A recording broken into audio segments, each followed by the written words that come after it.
మరోవైపు సముద్రంలో షిప్లలో నెలల తరబడి ఉండాల్సి వస్తుంది. వారు కూడా ఇదే వాటర్ కొంటారు. పోర్ట్ నిర్వహణ కార్యకలాపాలకు మంచినీరు ఎక్కువగా వాడతారు. అయితే గోదావరి వాటర్ ని కొన్ని కంపెనీలు కొని వాటిని ఇండస్ట్రీస్ ఇతర అవసరాల కోసం తరలిస్తూ ఉంటుంది. దానికి వారికి భారీగానే మిగులుతాయి. కానీ ప్రభుత్వం దగ్గర కొన్న డబ్బులు చెల్లించడానికి మాత్రం వాళ్ళకి ముందుకు రావటం లేదు. ఆ బకాయిలు వసూలు చేయాల్సిన అధికారులు వారి జోలికి వెళ్లటం లేదు. నామమాత్రంగా నోటీసులు ఇవ్వటం, తర్వాత వాటిని మరుగున పడేస్తున్నారనే ఆరోపణలు ఉన్నాయి. కాకినాడకు చెందిన 10 కంపెనీల వరకు ప్రభుత్వానికి దాదాపు 50 కోట్ల వరకు బకాయిలున్నాయి. 10 సంవత్సరాలకు ముందు తీసుకున్న నీళ్లకి కూడా కొందరు ఇప్పటి వరకు డబ్బులు ఇవ్వలేదు. దానిని ఫాలో అప్ చేయాల్సిన అధికారులు పక్కకి తప్పుకుంటున్నారనే ఆరోపణలున్నాయి.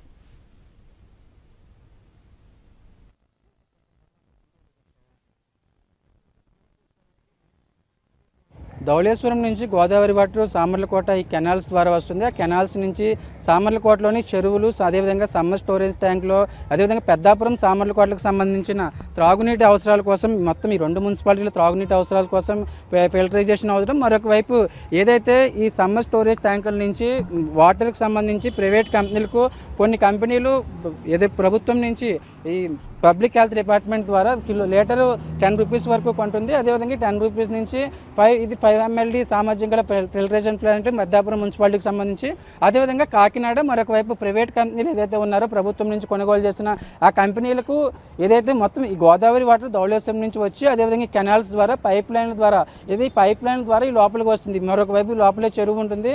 కాకినాడ కార్పొరేషన్కి సంబంధించి అదేవిధంగా కొన్ని ప్రైవేట్ కంపెనీలకు ఈ పైప్ లైన్ల ద్వారానే వాటర్ సరఫరా జరుగుతుంది. కానీ దీనికి సంబంధించి ఒక ప్రొసీజర్ ఉన్నప్పటికీ కూడా ఈ అధికారులు మాత్రం చాలా ఉదాసీనంగా వ్యవహరిస్తున్నారు, చాలా నిర్లక్ష్యంగా వ్యవహరిస్తున్న పరిస్థితి కనిపిస్తుంది. ఎందుకంటే కోట్ల రూపాయల బకాయిలు ఉన్నప్పటికీ ఆ బకాయిలను క్లియరెన్స్ చేయకుండానే కంపెనీలకు యథావిధిగా ఈ వాటర్ సప్లై అనేది జరుగుతుంది. ఎందుకంటే ఏళ్ల తరబడి వాటర్ సప్లై జరుగుతున్న దానికి సంబంధించి దానికి అనుగుణంగా బిల్లులు క్లియరెన్స్ చేయాల్సి ఉంటుంది. కోట్ల రూపాయలు మామూలుగా జనరల్గా ఈ వాటర్ ట్యాక్స్ అనేది ఒక నెల రోజులు కావచ్చు, అదేవిధంగా 2 నెలలు లేట్ అయినా కానీ దీనికి సంబంధించిన వాటర్ రాకుండా షార్టేజ్ చేస్తూ ఉంటారు అధికారులు. కానీ దీనికి సంబంధించి కోట్ల రూపాయల బిల్లులు పెండింగ్లో ఉన్న దానికి అనుగుణంగా ఎటువంటి నిర్ణయం తీసుకోవట్లేదు.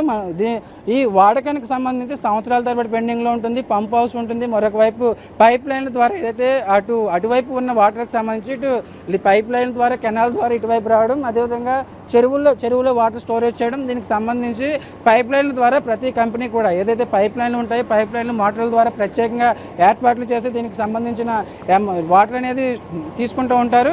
కాకినాడ సీపోర్ట్కి సంబంధించి 0.75 MGD వాటర్ వాడుకుంటే దాదాపు 13 కోట్లకు పైగానే బకాయిలు ఉన్నాయి. మరొక వైపు అన్నపూర్ణ మెరైన్స్ కంపెనీ 0.25 MGD దానికి సంబంధించి కూడా 9.12 crores బకాయిలు ఉన్నాయి. అదేవిధంగా Mutta Shashidhar and co company 2.73 కోట్ల బకాయిలు, అంజనీ ఏజెన్సీస్ ప్రైవేట్ లిమిటెడ్ 13.84 కోట్ల బకాయిలు ఉన్నాయి. అశోక ఎంటర్ప్రైజెస్ లిమిటెడ్ 5.39 కోట్ల బకాయిలు ప్రభుత్వానికి ఉన్నాయి.